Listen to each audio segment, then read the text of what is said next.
ભારે વરસાદને પગલે અંજારના મૂળવદર પાસે નદી પાર કરતા લોકો ફસાયા। નદી પાર કરતા 9 લોકો ગાડી સાથે ફસાયા। ફસાયેલા લોકોનું ટ્રકથી રેસ્ક્યુ કરાયું। અંજારમાં વરસાદને લઈ નીચાણવાળા વિસ્તારમાં પાણી ભરાયા। મારુતિનગર મુક્તિધામ જય અંબે સોસાયટીમાં પાણી ભરાતા સ્થાનિકોને હાલાકી। સ્થાનિકોએ મામલતદારને પાણી નિકાલ માટે રજૂઆત કરી। અંજારમાં ભારે વરસાદથી મેઘપર ગામમાં લોકોના ઘરમાં પાણી ઘૂસ્યા। ભારે વરસાદને પગલે અનેક જગ્યાએ પાણી ભરાયા।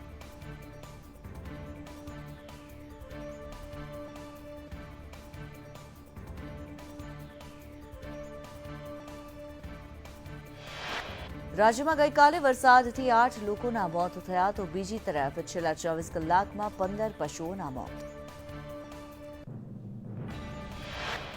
વરસાદથી રાજ્યના અનેક જિલ્લામાં વીજ પુરવઠો ખોરવાયો। ખેડાના 5 ગામમાં વીજ પુરવઠો ખોરવાયો। સુરેન્દ્રનગરના ચૂડાના 6 ગામમાં વીજ પુરવઠો ખોરવાયો। પોરબંદરના 3 ગામમાં વીજ પુરવઠો ખોરવાયો। ગીર સોમનાથના 3 ગામમાં વીજ પુરવઠો ખોરવાયો। રાજ્યમાં અનેક જિલ્લામાં વરસાદે તારાજી સર્જી। પંચાયત હસ્તકના 106 રોડ બંધ થયા, જેમાં સૌથી વધુ તાપી જિલ્લામાં 57 રોડ બંધ, નવસારી જિલ્લામાં 22, સુરતમાં 17 રોડ બંધ। આગામી 24 કલાકમાં ભારેથી અતિભારે વરસાદની આગાહી। આવતીકાલે અન્ય વિસ્તારોમાં છૂટોછવાયો વરસાદ થઈ શકે છે। 2 જુલાઈથી ગુજરાતમાં વરસાદનું જોર ઘટશે।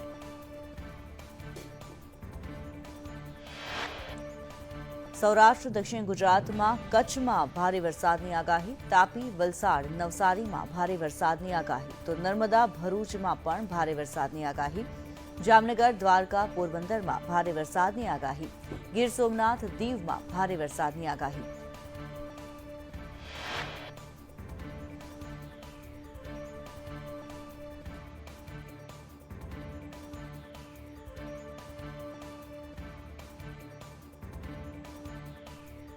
કેશોદના ઘેડ પંથકમાં ઓજત નદી ગાંડી તૂર બની। ઉપરવાસમાં ભારે વરસાદને કારણે પૂરની સ્થિતિ।